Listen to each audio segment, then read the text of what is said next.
karaa dheeraa deemtanii.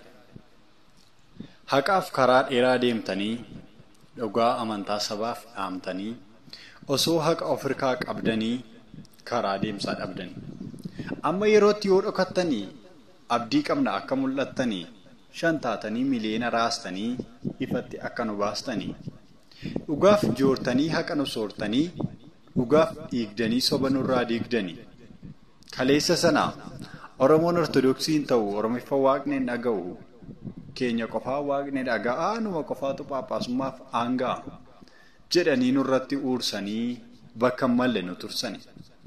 Amma garuu deemsa keenya eegallee aarsaa qaalii kaffallee abboota dhugaa argannee Sinodoosii Oromiyaa dhaabbannee teessoo Magarsaa badhaasaa dabalannee osoo baddan jedhanii dhaadatanii abboonni keenya jirra jedhanii dubbatanii.